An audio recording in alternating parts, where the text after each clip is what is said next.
Hello, and welcome to this special Christmas episode of Freya's Tropical Garden. Here's what we've got coming up for you in today's episode. There's a competition to win seeds collected from my garden. I talk about 6 traditional Christmas plants and review 5 varieties of Christmas tree. And then finally, we take a look back over 2023. But first, I've got a quick update for you on how my garden's looking through winter. We had our first frost 3 weeks ago, so much of the foliage in the garden has died back now. And as you can see, things were looking a bit tatty, so I've had to chop a lot of it back. So in comparison to how my garden was looking 3 weeks ago, it's all a bit sparse now.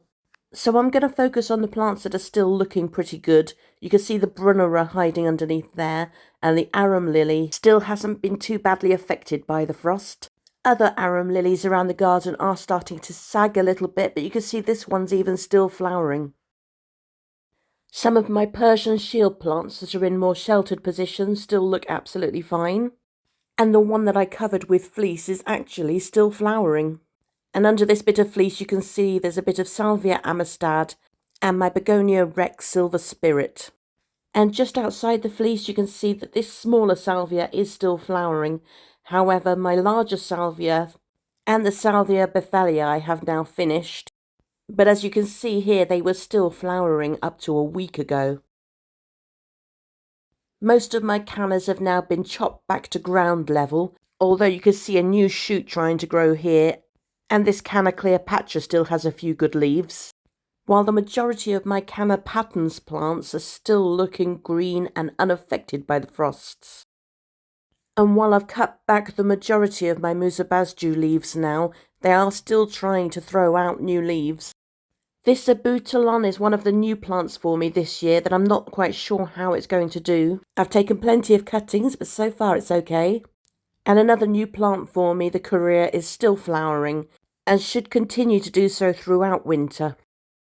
My new Nephophia northii is also an evergreen plant, so this should continue to look good throughout winter as well. And the Mahonia soft caress is another plant that I've added recently to provide winter interest. And while I've just wrapped the stem of the Echium in fleece for some added protection, the leaves still seem to be doing absolutely fine. My camellias are producing their flower buds ready to flower later in winter, while the Equisetum is another evergreen plant that will continue to look good throughout winter, as will the various Fatsias that I've got growing around the garden. Palm trees are of course another fantastic source of greenery throughout winter.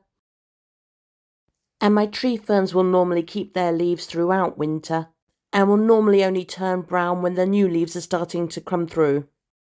Behind the tree fern you can see my Callistemon has also still retained its leaves. Although it still looks a bit lost there at the moment, it will grow bigger. The harsh frosts last winter got to my Melianthus major and it died back to ground level. However, there's been nothing to trouble it so far this year, so fingers crossed I'll get some flowers on it in spring.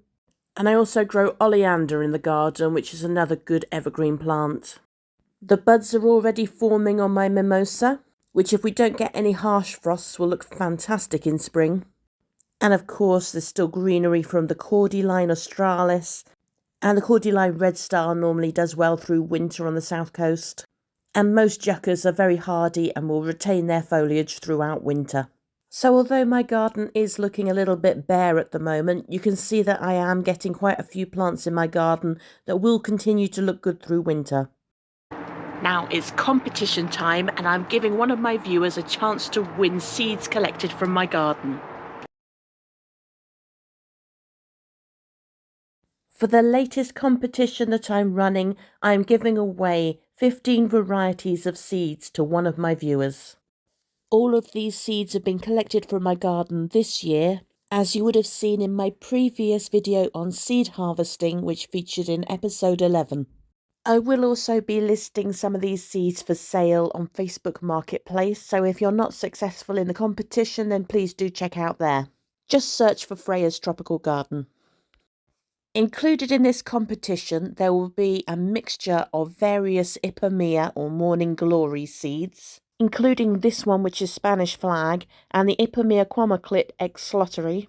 2 varieties of canna, including the Patens and this pink variety that I grow in my garden.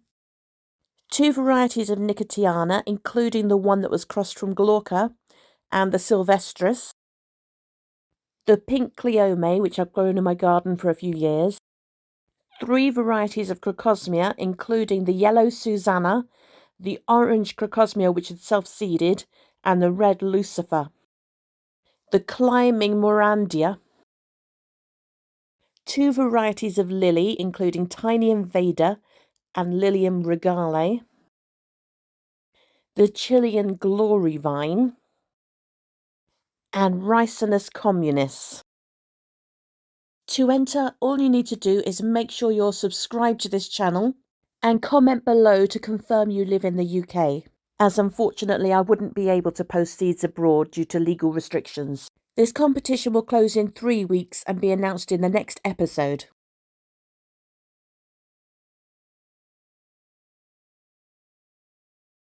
Next up, we're going to take a look at some traditional Christmas plants. At this time of the year, the garden centres are usually stocked with Christmas trees and Christmas decorations. So I wanted to talk about 5 plants that are traditional Christmas plants.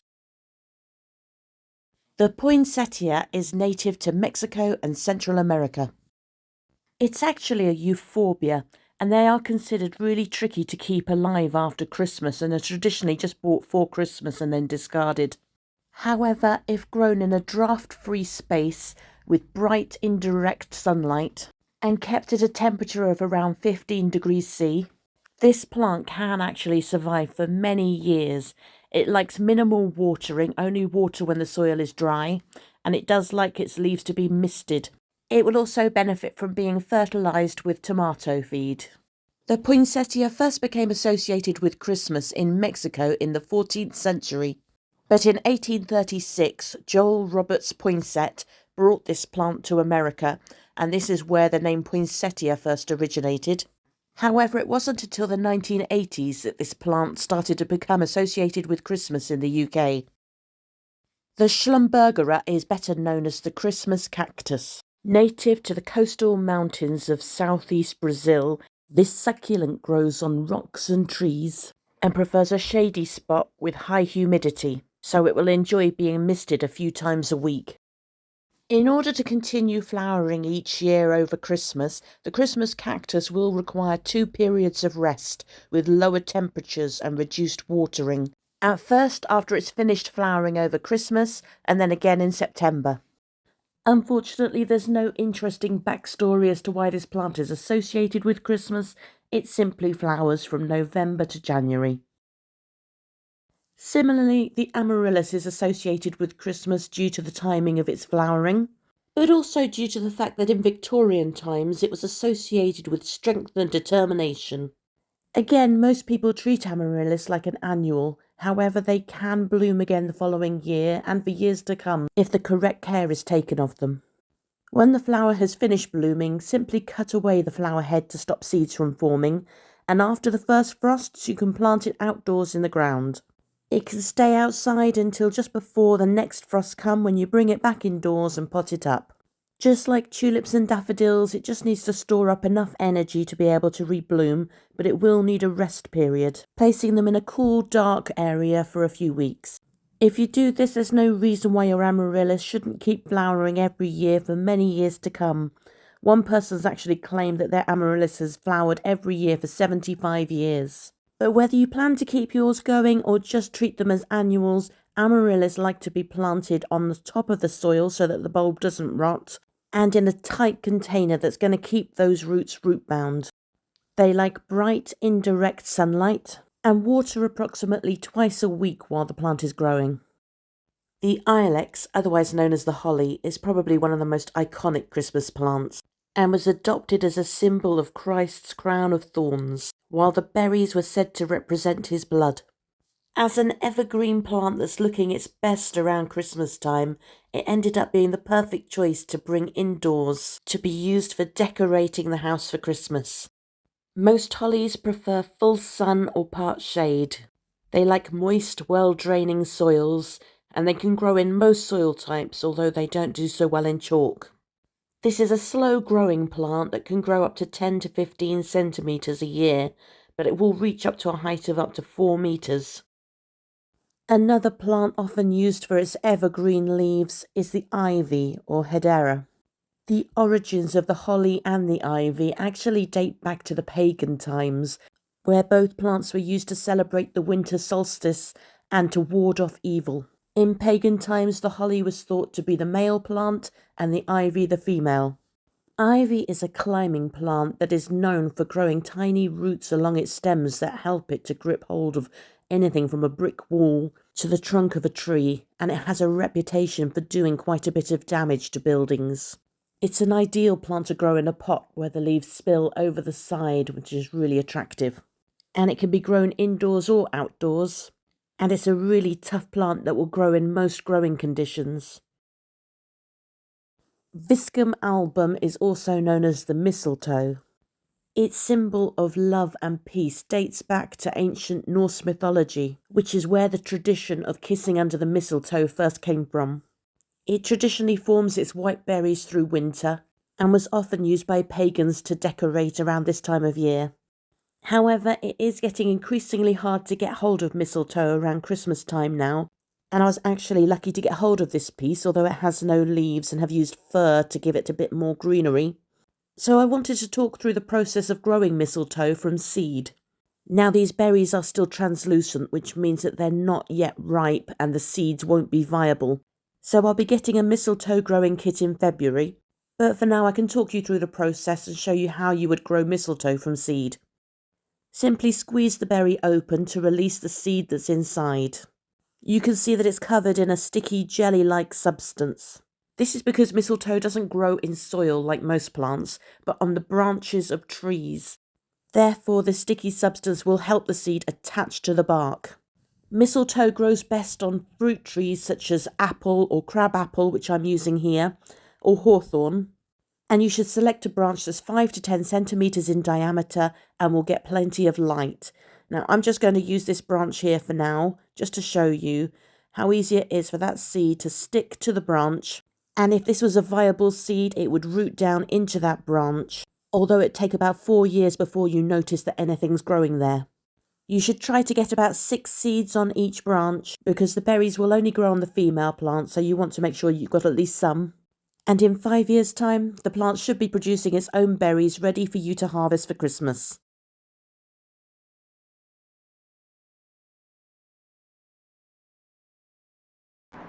Coming up next, I'm going to be reviewing 5 different varieties of Christmas tree. The tradition of using decorated Christmas trees inside the home is thought to have originated from Germany in the 16th century. Although the practice of bringing evergreen plants into the home to decorate extends much further back than this.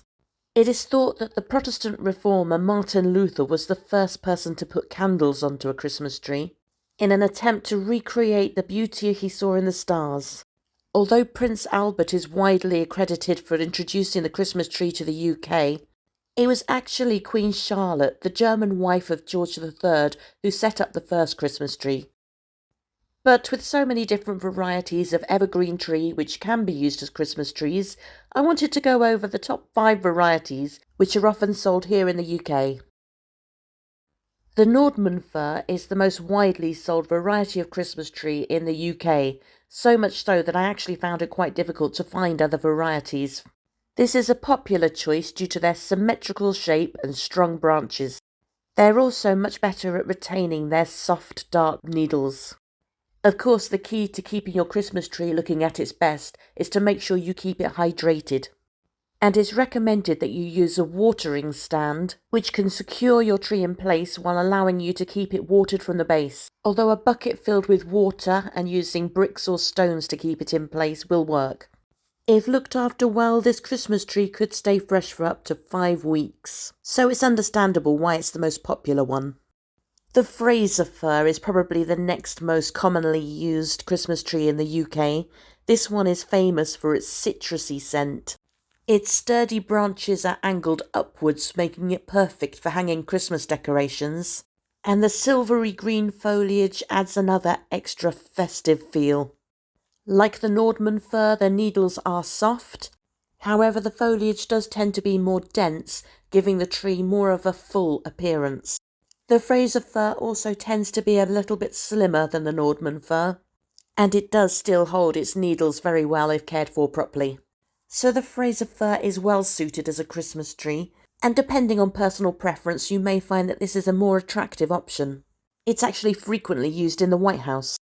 The blue spruce is famed for its steely blue foliage, which turns dark green later on in the year.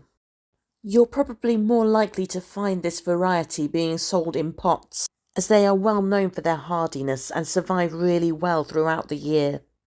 It's a symmetrical plant that has an excellent natural shape, and it has a lovely natural pine scent. The needles on the blue spruce are sharper than they are with the other varieties I've talked about so far, so this may not be the ideal Christmas tree if you've got young children wanting to decorate the branches. And the needles will drop much easier than the other two varieties, although they do hold their needles better than other spruce varieties. You should also be aware that if you're not planning to have your blue spruce growing in a pot, a cut blue spruce will only last for up to about 2 weeks.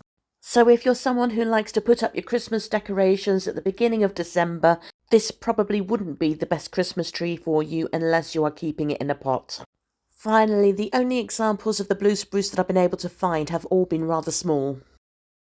A similar Christmas tree is the Picea Super Blue, once again with these lovely silvery blue needles and full classic pyramid shape. The Picea is actually a dwarf variety of the blue spruce. This once again could be an excellent choice if you're looking to have a Christmas tree that you're growing in a pot. Just like the blue spruce, this can be grown outdoors throughout the year, as it's hardy and easy to grow. Although once again you're likely to find much smaller trees available for sale, it would take about 20 years for this tree to reach about 3 meters tall. However, even if you are bringing this indoors in a pot, it's recommended that you don't keep it indoors for more than 10 days. Keep it away from heat sources like radiators and keep it well watered. If growing outdoors, the Picea prefers full sun and neutral to acidic soils. You may have seen several of these Picea glauca conica in supermarkets. Also known as the mini Christmas tree, these are normally sold only about 1 foot tall. Its neat cone shape and its dense dark green foliage makes it the perfect option if space is short, or if you're just looking to add some extra decorations to a sunny windowsill. This tree can grow to a maximum height of up to 2 meters, however it could take 20 to 50 years before it gets that big. So if you're buying this in the hope that in a few years' time you're going to have a wonderful 6-foot Christmas tree you can bring indoors, then this is probably not the right Christmas tree for you. As with the Super Blue, this prefers to grow in full sun in acidic to neutral soils, and is very hardy.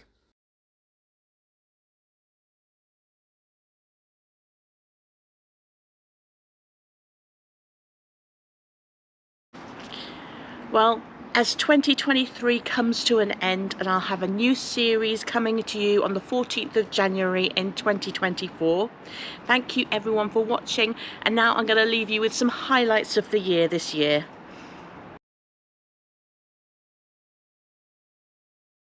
Freya's Tropical Garden YouTube channel is now 1 year old, and I've been bringing you footage as my garden has transformed throughout the year.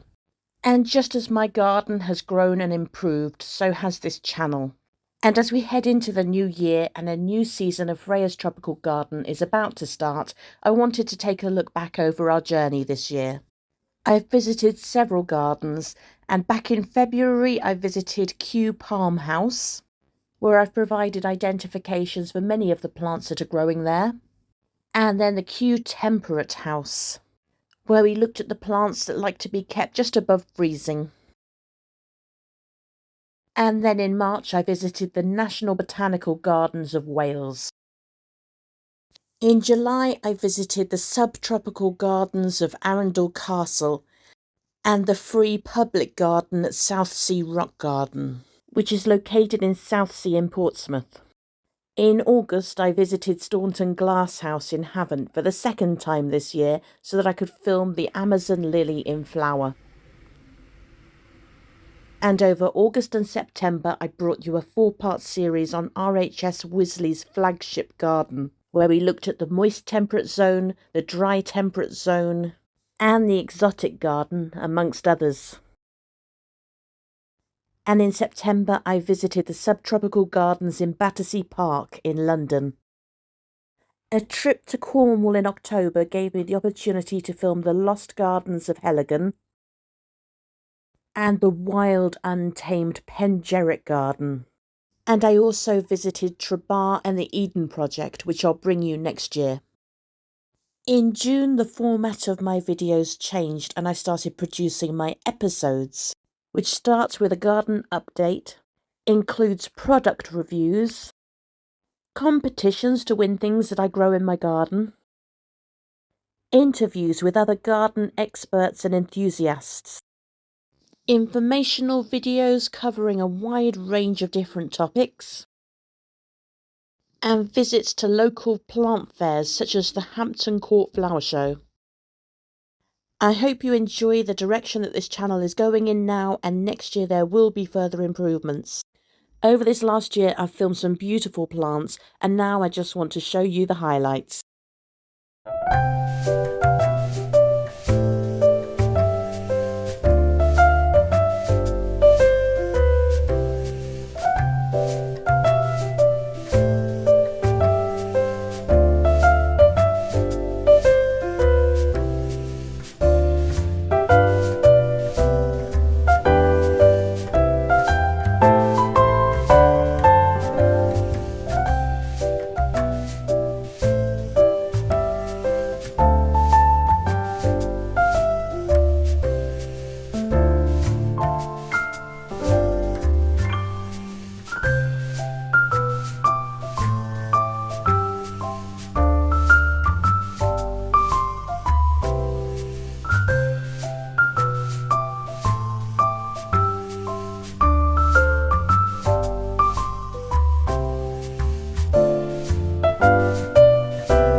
If you're enjoying this content, then please do make sure you're subscribed to my channel. This is still a new channel, so every subscriber really does make a difference. You can also turn on notifications to make sure you don't miss any of my new videos.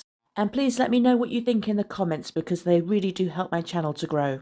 You can also follow me on social media for links to my latest videos and my photo of the day, in which I usually share photos of flowers from my garden, along with their names if known.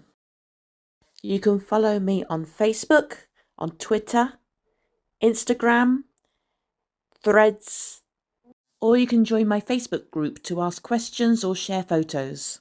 And you can find all of my YouTube videos on the Freya's Tropical Garden website, which I will also be expanding to provide advice pages as well as items for sale. Links to these pages are included in my description.